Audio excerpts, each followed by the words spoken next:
Unit 2 start करते हैं, kinematics. जो आपका यूनिट 2 है इसके 4 चैप्टर हैं टोटल, ठीक है।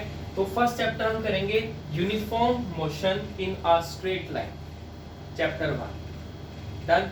अभी थोड़ी सी इंट्रोडक्शन है इसकी कि जो चैप्टर का नाम है हमारा, चैप्टर का नाम है काइनेमैटिक्स। होता क्या है काइनेमैटिक्स? काइनेमैटिक्स किसे बोलते हैं?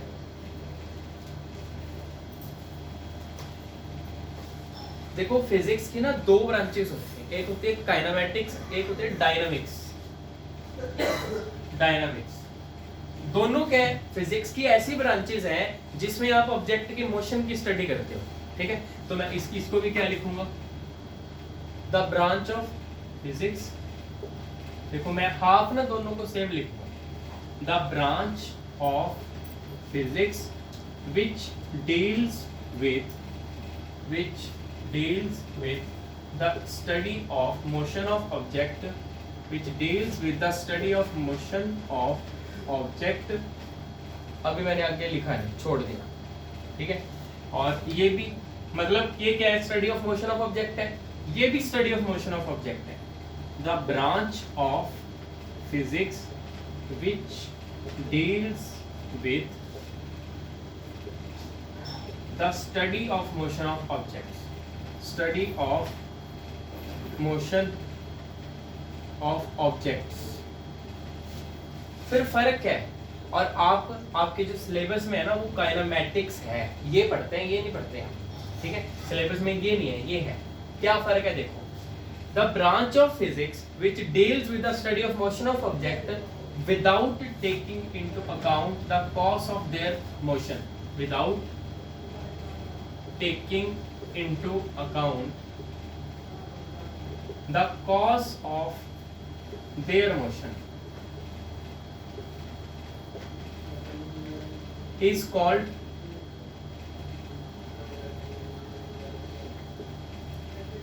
kinematics। Done।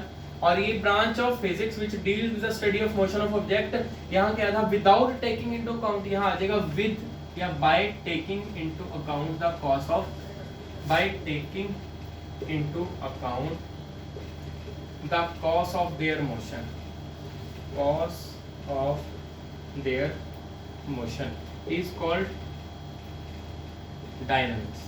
समझ आया आपको ये?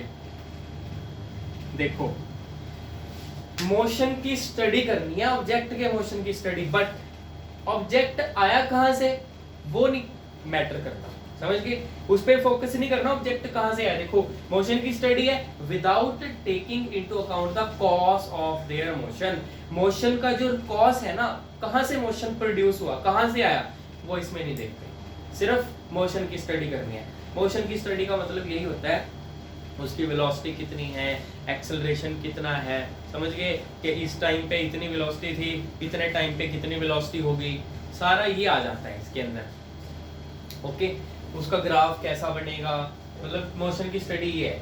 तो ये study of motion of object without taking into account the cause of motion. But ये क्या है, ये भी study of motion of object है, but by taking into account the cause of motion. इसमें हम ये भी देखते हैं कि जो मोशन आया ऑब्जेक्ट के अंदर वो कहां से आया, इसमें ये भी देखा जाता है। समझ गए आप दोनों में क्या फर्क है? इसमें मोशन की स्टडी पर मोशन आया कहां से नहीं देखते, ये मोशन की स्टडी पर मोशन आया कहां से वो देखते हैं। पर आपका सिलेबस में क्या मेंशन है, सिर्फ ये काइनेमैटिक्स। समझ गए? काइनेमैटिक्स करेंगे तो आप ये नोट कर सकते हो। नेक्स्ट डेफिनेशन है रेस्ट और मोशन क्या होता है। रेस्ट क्या होता है और मोशन क्या होता है। रेस्ट क्या है? A body is said to be at rest। लिख लो पहले, फिर थोड़ा एक्सप्लेन करूँ, ठीक है। वैसे आप लोगों को अच्छी तरह पता है, ये बेसिक है बिल्कुल। A body is said to be at rest if it does not change its position with respect to time। और motion, a body is said to be in motion, a body is said to be in motion if it changes its position with respect to time. हो गया? करें rest? अब नहीं, rest नहीं करेंगे, पढ़ेंगे। देखो मान लो एक बॉडी यहाँ पे है, आपने टाइम नोट करना शुरू किया, टाइम देखना शुरू किया, बॉडी को ऑब्जर्व करना शुरू किया। 1 मिनट बाद देखा बॉडी यहीं पे, 1 मिनट बाद फिर देखा बॉडी यहीं पे, हर 1 मिनट बाद देखा बॉडी वहीं पे है। टाइम के साथ body with respect to time body अपनी पोजीशन नहीं ना चेंज कर रही, ये रेस्ट पे है, ठीक है।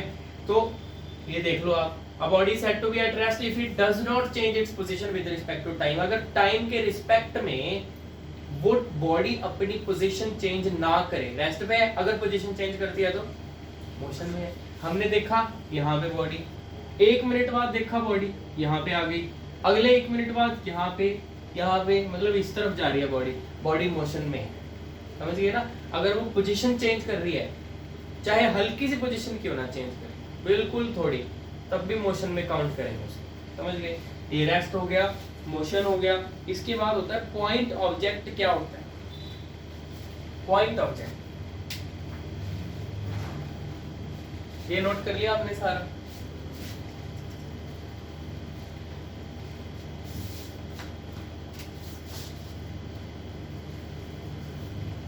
पॉइंट ऑब्जेक्ट पहले तो आप लिख लो इसको, ठीक है। An object of negligible dimension,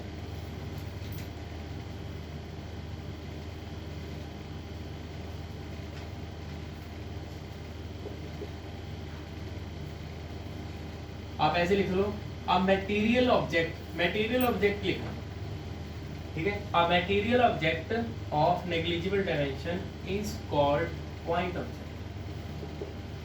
अब point object कहाँ लिखते हैं? मैंने लिख दिया एक ऐसा मटेरियल ऑब्जेक्ट, मतलब है तो मैटर है पर नेग्लिजिबल डायमेंशन, उसकी जो डायमेंशन है ना वो बहुत ज्यादा छोटा है, साइज में बहुत ज्यादा छोटा, ठीक है। पर है मटेरियल है, मतलब एग्जिस्ट करता है, मैटर है, पर ना के बराबर उसकी डायमेंशन है, उसका साइज ना के बराबर है, उसको बोल रहे हैं। पर कहाँ लेते हैं, किस कंडीशन में ये लेते हैं, क्या इसका प्रॉपर क्या मीनिंग है? देखो मान लो ये एक रोड है, ठीक है, ये रोड है सिटी ए से सिटी बी तक, पर बहुत ज्यादा लंबा रोड है। मान लो ये 1000 किलोमीटर है, 1000 किलोमीटर, ठीक है। तो बसेस ट्रैवल करते हैं, बसेस 1000 किलोमीटर आराम से। आप इवन की 1000 छोड़ो, आप 300 किलोमीटर भी लगा लो, मतलब जो बसेस, मतलब बहुत सारी बसेस हैं जो इससे डबल एक दिन में रोज अप डाउन करती हैं, ठीक है। मैंने 300 ले लिया, 300 किलोमीटर एक बस कवर कर रही है, ए से बी जा रही है।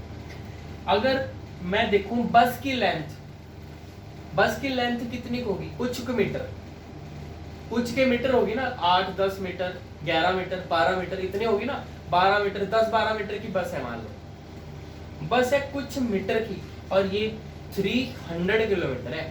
इवन की कुछ मीटर कहाँ, 1 किलोमीटर ही बहुत बड़ा होता है, एक ये तो 300 किलोमीटर है, बहुत ज्यादा हो गया ना। तो अगर मैं इस रास्ते पे बस को डिनोट करूं कि बस कहाँ पे है, तो एक पॉइंट लगाना पड़ेगा ना कि भाई ये जो है ना वो बस चल रही है इस पे, समझ गए। जैसे कि मैप, गूगल मैप जब आप खोलते हो, गूगल मैप पे बड़ी बड़ी चीजें जब आप थोड़ा दूर से देखते हो, बड़ी बड़ी चीजें क्या एक पॉइंट नजर आती है ना बहुत छोटा, जब उसको ओपन करते हैं फिर पता लगता है यार ये तो बहुत बड़ा था, है ना।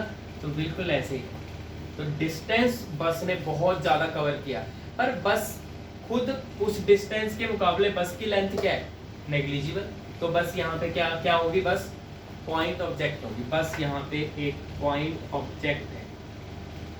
ये एग्जांपल है, मैं लिखूंगा इस एग्जांपल को, आपको समझ आ गई ना पॉइंट ऑब्जेक्ट क्या होता है। एक कंडीशन है, तो अगर ऐसी कोई कंडीशन आए जहां पे ऑब्जेक्ट बहुत छोटा है पर वो डिस्टेंस बहुत ज्यादा कवर कर रहा है, छोटा ऑब्जेक्ट बड़ा डिस्टेंस अगर कवर कर रहा है, तो फिर उस ऑब्जेक्ट को क्या लेंगे, पॉइंट ऑब्जेक्ट। अब आपको मैं ये लिखवाता भी हूं, आप नोट करो इसको।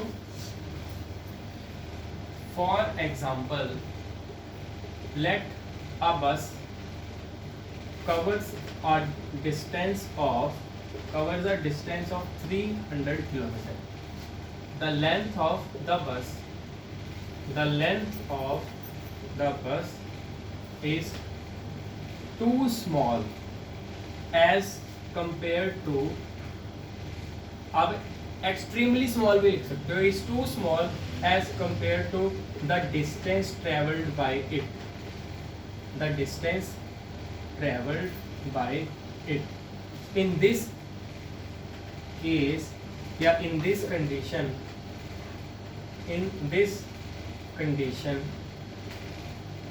बस is a point object, bus is a point object. Note कर सकते हो आप पॉइंट ऑब्जेक्ट क्या होता है। नेक्स्ट है वन डायमेंशनल मोशन। ये टाइप्स ऑफ मोशन है, one dimensional motion.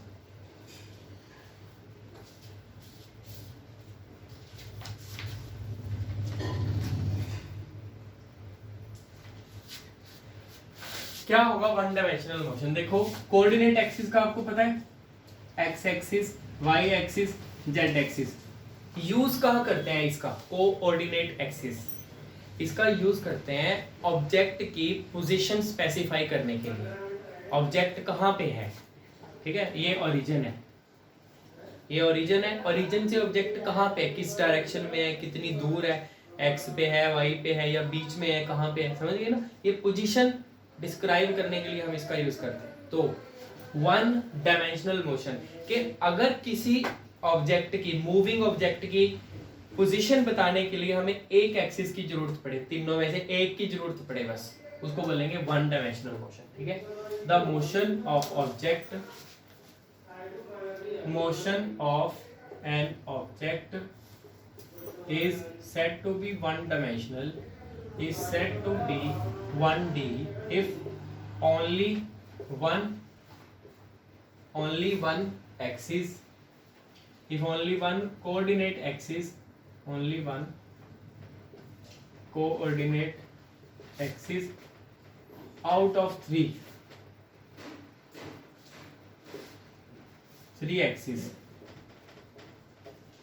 is required to describe या specify the position of object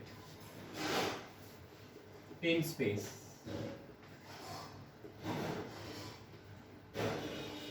आया समझ में?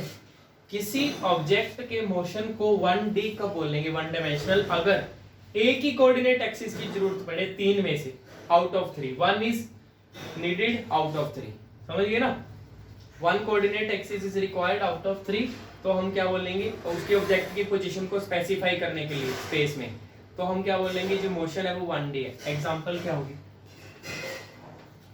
कोई भी बॉडी अगर सिर्फ स्ट्रेट लाइन में चल रही है, कोई भी बॉडी स्ट्रेट लाइन में जा रही है, 1D मोशन करेगी, ठीक है। तो एग्जांपल इसकी क्या है? Train moving along straight track, ठीक है। Car moving on straight road,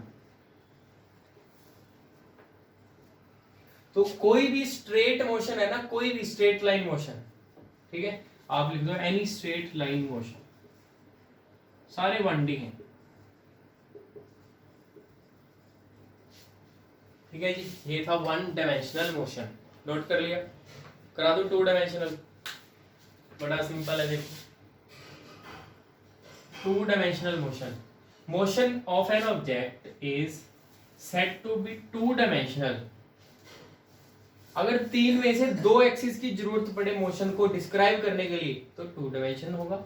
if two coordinate axis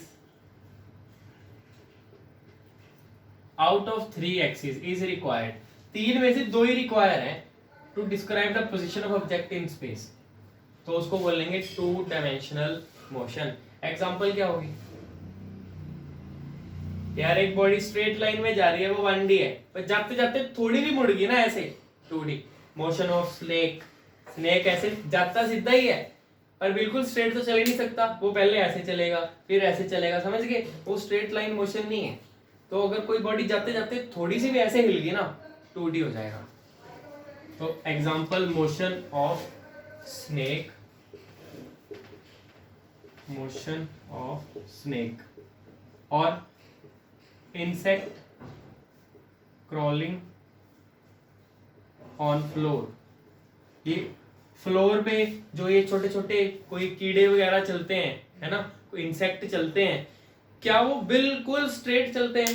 वो तो जहां मर्जी वहां जाएगा फ्लोर पे, समझ गए ना, कभी ऐसे चले गए कभी ऐसे घुस गए, वो है 2 डायमेंशनल मोशन। पर मैं आपको बता दूं इसकी एक खास बात 2 डायमेंशनल मोशन की, इसमें ना बॉडी एक प्लेन में ही रहती है। जैसे मान लो बॉडी ऐसे चल रही है ना, इस प्लेन में मान लो बॉडी चल रही है, ये फ्लोर है, तो मान लो इंसेक्ट है, वो उड़ेगा नहीं कभी ऊपर, नहीं, वो बस फ्लोर के ऊपर ही रहेगा। फ्लोर एक प्लेन है ना, ऐसे एक सरफेस, ऐसे ये वाला एरिया, बॉडी एक ही एरिया में रहती है। बॉडी ना नीचे जाएगी ना बॉडी ऊपर जाएगी, है एक ही एरिया में है, बट वो जाते जाते कभी ऐसे कभी ऐसे कभी ऐसे, एक प्लेन में, समझ गए आप। तो इसमें एक और एग्जांपल लिख देता हूं मैं, अर्थ रिवॉल्विंग अराउंड सन। ये भी 2D है, क्योंकि अर्थ का ना अपना एक प्लेन है, ऐसे एक प्लेन में मूव कर रही है ना अर्थ, ऐसे उसका प्लेन है, समझ रहे हो ना आप, अपने प्लेन में अर्थ ऐसे चल रही है, तो अर्थ का अपने प्लेन में 2D मोशन कर रही है। अर्थ ऐसे नहीं जा रही बस एक जगह स्ट्रेट लाइन में नहीं चल रही है, ऐसे मूव कर रही है एक प्लेन में, तो 2D मोशन कर रही है वो भी। तो ये 2 डायमेंशनल मोशन हो गया। 3 डायमेंशनल करें तो आप बता दो, अब 3 डायमेंशनल क्या होगी जिसमें तीनों एक्सिस की जरूरत पड़े, है ना। The motion of an object is said to be 3 dimensional if all of the three coordinate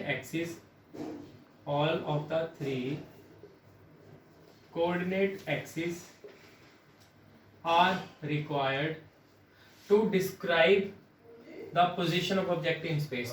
3 के 3 सबकी जरूरत पड़ेगी पोजीशन डिस्क्राइब करने के लिए, उसको बोलेंगे 3 डायमेंशनल। तो 3 डायमेंशनल अब कौन से होते हैं जो मैंने आपको अभी बताया। देखो मैंने बोला कि बॉडी सीधी जा रही है बस ऐसे 1D, पर जाते जाते एक ही प्लेन में ऐसे मुड़ गई जैसे मर्जी मुड़ गई, पर एक प्लेन में 2D, पर वो प्लेन से या नीचे चली गई या ऊपर चलेगी, 3D होगी। कोई भी फ्लाइंग ऑब्जेक्ट है ना, कोई भी फ्लाइंग ऑब्जेक्ट 3D होगा, ठीक है। Flying bird, flying kite, flying aeroplane etcetera, जितने मर्जी लिखो आप। फ्लाइंग और भी बहुत सारे हैं, फ्लाइंग जट, उड़ता पंजाब, ठीक है ना, वो भी 3D है। मोशन तो 3D है, नाम से तो है ना, कोई भी फ्लाइंग चीज है वो 3D होगी। नेक्स्ट टॉपिक करते हैं, डिस्टेंस और डिस्प्लेसमेंट क्या होते हैं। डिस्टेंस क्या है और डिस्प्लेसमेंट क्या है। देखो पहले मैं आपको यही समझाऊंगा, डिस्टेंस और डिस्प्लेसमेंट। ये 9th क्लास में आप पढ़ के आए हो। मान लो यहां पे ना एक बॉडी अभी ए पे है, पॉइंट ए पे है, और जो रोड है ना, मान लो कार है ए पे, रोड ऐसे है, उसने ए से चलना है और बी तक आना है।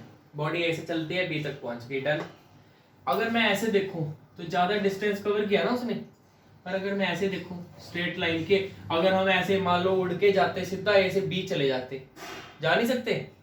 हेलीकॉप्टर में बैठो चले जाओ कार की जगह, सही है ना। तो समझो मेरी बात आप, जो स्ट्रेट लाइन डिस्टेंस है ए के और बी के बीच में वो कम है ना, है ना। और बॉडी कहां से चली, ए से चली, बी की तरफ चली, इसकी डायरेक्शन भी है कि बी ए से बी की तरफ है, और ये ज्यादा है। जो ज्यादा वाला है ना, जिसका जो ये है एक्चुअल पाथ, बॉडी एक्चुअल रास्ता ये है, बॉडी इस रास्ते से तो नहीं गई ना, बॉडी इस रास्ते से गई है, इसको बोलेंगे डिस्टेंस। ये बॉडी ने डिस्टेंस कवर किया। और अगर देखा जाए ए के बीच में स्ट्रेट लाइन डिस्टेंस कितना है, वो है बॉडी ने जो कवर किया डिस्प्लेसमेंट। आपको समझ आया दोनों में फर्क क्या है? आप 9th क्लास में पढ़ के आए हो, पर मैंने आपको यहाँ पे इसलिए करवा दिया क्योंकि जरूरत है इसकी हमें, ठीक है। तो डिस्टेंस समझ आ गया, जो एक्चुअल पाथ बॉडी ने कवर किया। डिस्प्लेसमेंट बस इनिशियल, ये इनिशियल पोजीशन, ये फाइनल पोजीशन, इनिशियल के और फाइनल के बीच में स्ट्रेट लाइन डिस्टेंस क्या है, समझ गए, वो डिस्प्लेसमेंट होता है। तो दो चीजें हैं हमारे पास, एक है distance,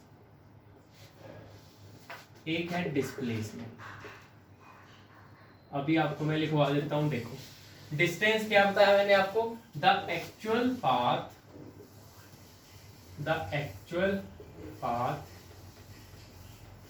covered by the body.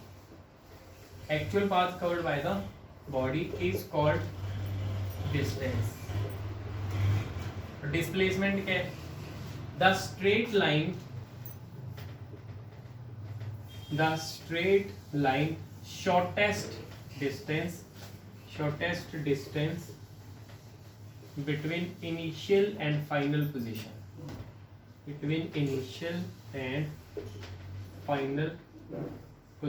of body is called displacement. तो actual path covered by the body, आप ऐसे भी लिख सकते हो, actual path covered by the body between initial and final position, वो आपकी मर्जी है, इज कॉल्ड डिस्टेंस। ये क्या है? डिस्प्लेसमेंट। आया समझ? थोड़ा और मैं आपको इनके बारे में बताऊंगा। नेक्स्ट, डिस्टेंस की एसआई यूनिट क्या है? एक तरह की लेंथ है ये, मीटर है ना। यहाँ पे एसआई यूनिट क्या है? डिस्प्लेसमेंट भी क्या है? लेंथ है, इसकी भी मीटर। डायमेंशनल फॉर्मूला क्या है? तो इसका डायमेंशनल फॉर्मूला क्या होगा? सिर्फ एल, लेंथ है, और इसका डायमेंशनल फॉर्मूला भी क्या होगा? सिर्फ एल। डन। एक और क्वांटिटी होती है, ठीक है, क्वांटिटी नहीं सॉरी, टर्म होती है, दो टर्म है, स्केलर, एक वेक्टर। स्केलर क्या होते हैं बताया था मैंने आपको, मैं बता चुका हूँ आपको पहले, स्केलर और वेक्टर है ना। स्केलर होते हैं जिसका सिर्फ मैग्नीट्यूड हो, अमाउंट हो कि कितनी है चीज, ठीक है। जैसे मैं आपको बता दूं कि मेरे अंदर गुस्सा कितना है ना, गुस्सा, वो क्या क्वांटिटी है, किस डायरेक्शन में है वो गुस्सा। हमारी बॉडी का टेम्परेचर है 98.4 डिग्री फ़ारेनहाइट, है ना, किस डायरेक्शन में? डायरेक्शन ही ना उसकी, पर 98.4 डिग्री उसकी मेजरमेंट की जा सकती है ना, उसकी मेजरमेंट की जा सकती है ना। तो उसकी मेजरमेंट की जा सकती है, बट उसका अमाउंट हमें पता है वो कितना है, 98.4 डिग्री फ़ारेनहाइट है, बट किस डायरेक्शन में है वो हमें नहीं पता। तो वो स्केलर क्वांटिटीज हैं जिसकी डायरेक्शन नहीं है पर अमाउंट है, जिसका अमाउंट भी है जिसकी डायरेक्शन भी है, वो वेक्टर क्वांटिटीज होती हैं। मैंने ऐसे फोर्स लगाया किसी बॉडी पे, इस तरफ फोर्स लगाया, डायरेक्शन है ना, और फोर्स कितना लगता है उसका अमाउंट भी तो है ना, कितना फोर्स लगा, बिल्कुल अमाउंट है उसका, समझ गए ना आप। तो जिसकी डायरेक्शन भी हो उसका अमाउंट भी हो, वो कितना है, उसको वेक्टर क्वांटिटी बोलते हैं। और जिस क्वांटिटी का सिर्फ मैग्नीट्यूड हो, बस अमाउंट है कि इतनी है बस, उसकी कोई डायरेक्शन हो, उसको स्केलर बोलते हैं। अब देखो ये डिस्टेंस है, बॉडी ऐसे चली, यहाँ पे मुड़ गई, कभी यहाँ मुड़ गई, कभी यहाँ मुड़ गई, ये तो एक्चुअल पाथ है बस, है ना। तो ये सिर्फ और सिर्फ मैग्नीट्यूड है, इसकी कोई डायरेक्शन नहीं है, स्केलर क्वांटिटी है, it is a scalar quantity, it is a scalar quantity. और यहाँ पे डिस्प्लेसमेंट की डायरेक्शन है, बिल्कुल है, मैग्नीट्यूड तो है ही है, ए के और बी के बीच में डिस्टेंस है ना कुछ, ये स्ट्रेट लाइन डिस्टेंस कुछ ना कुछ तो है ही है, पर इसकी डायरेक्शन है। डायरेक्शन क्या है? ए से बी, क्योंकि बॉडी एक्चुअल में ए से चली है ना, बी की तरफ गई है, तो डायरेक्शन ये है, समझ गए, इसकी डायरेक्शन होती है। सो ये वेक्टर क्वांटिटी है, it is a vector quantity. समझ आया? और ये हमेशा पॉजिटिव रहती है, ये हमेशा पॉजिटिव। मैं यहाँ पे लिख देता हूँ, चलो एक लाइन यहीं पे लिखता हूँ, it is always positive, it is always positive, हमेशा ये पॉजिटिव रहेगी, ठीक है। क्योंकि अगर बॉडी चली है, थोड़ी सी भी चली है, तो एक्चुअल पाथ कुछ ना कुछ तो होगा, कुछ ना कुछ मतलब इसकी पॉजिटिव वैल्यू आएगी। But it can be positive, it can be negative और जीरो। ये पॉइंट्स बना के लिख लेना सारे आप, ठीक है। जैसे ये फर्स्ट पॉइंट हो गया इसका, second, third, fourth, fifth, same इसमें।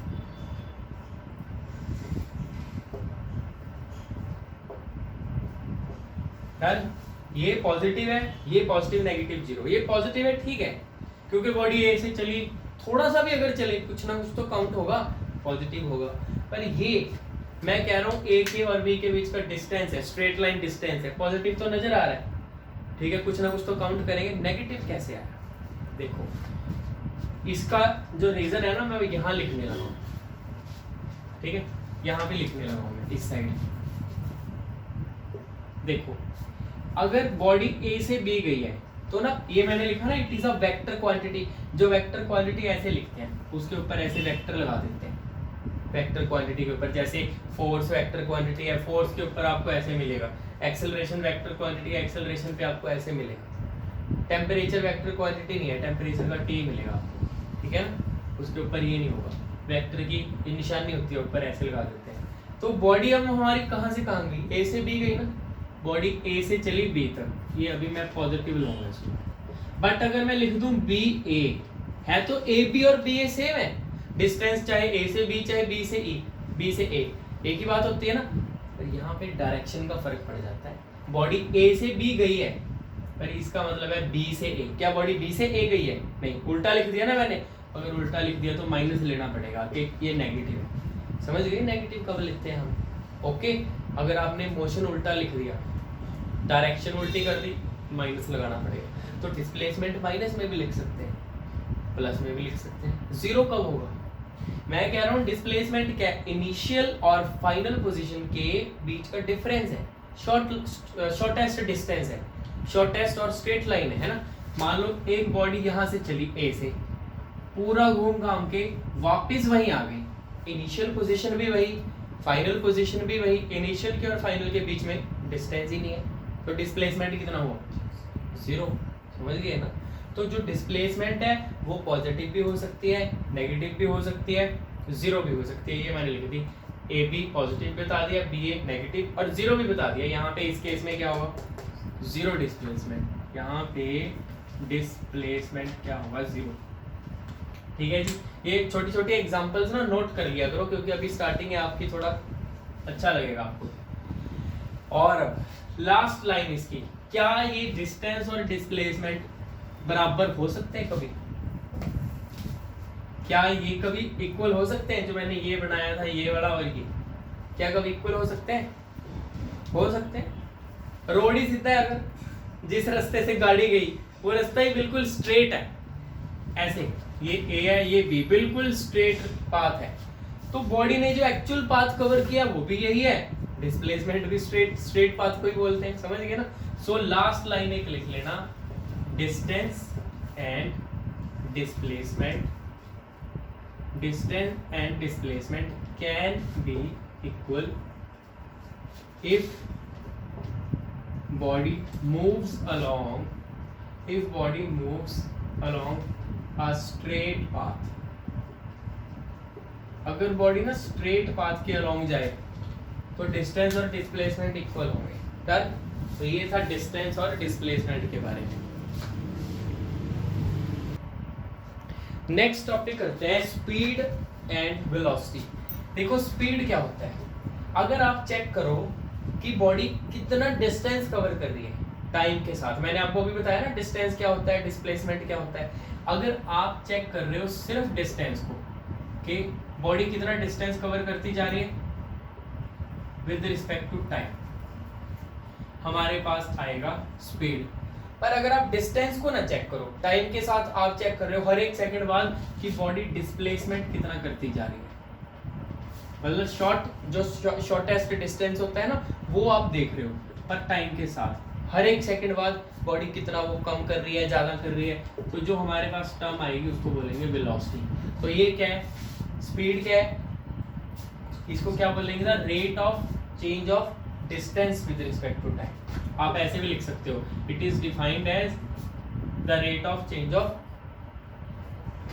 अगर लिखना है ना तो ऐसे आप लिख सकते हो। स्टेटमेंट अगर डेफिनेशन अगर बनानी है, it is defined as rate of change of distance, rate of change of distance covered by body with respect to time. Time के साथ हम चेक कर रहे हैं डिस्टेंस को सिर्फ, तो स्पीड आएगा और इसको क्या लिखेंगे, it is defined as rate of change of displacement covered by body with respect to time. ठीक है, बस यहाँ पे डिस्प्लेसमेंट चेक कर रहे हैं टाइम के साथ, यहाँ पे डिस्टेंस को चेक कर रहे हैं, समझ गए। ऐसा यूनिट क्या आएगी,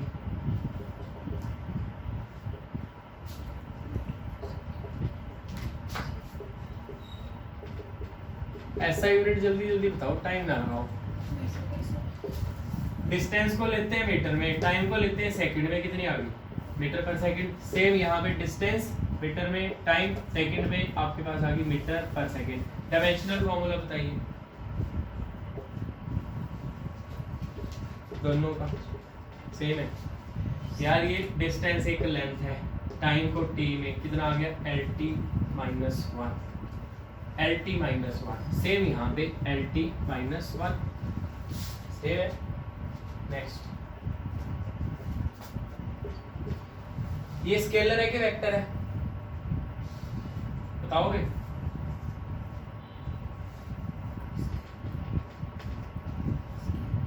ये स्केलर है, क्यों है, ये वेक्टर है ऑब्वियसली।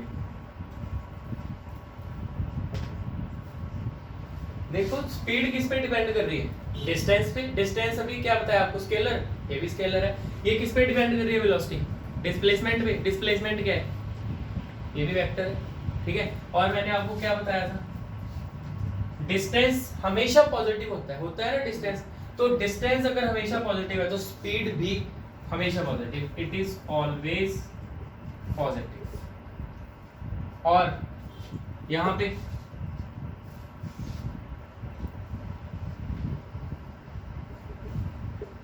बताइए, डिस्प्लेसमेंट अगर पॉजिटिव नेगेटिव जीरो हो सकती है, तो ये तो डिस्प्लेसमेंट पे डिपेंड कर रही है ना फॉर्मूले के हिसाब से, तो it can be positive, negative और जीरो। पॉजिटिव नेगेटिव जीरो कुछ भी हो सकता है ना। तो क्या स्पीड और वेलोसिटी इक्वल हो सकते हैं, हो सकते हैं, क्योंकि डिस्टेंस और डिस्प्लेसमेंट भी इक्वल हो सकते हैं। कब होते हैं, जब बॉडी स्ट्रेट लाइन के अलोंग चले, ठीक है। So speed can be equal to, ये नीचे लिख लेना, दोनों के नीचे, ठीक है। Speed can be equal to velocity if body moves along straight path,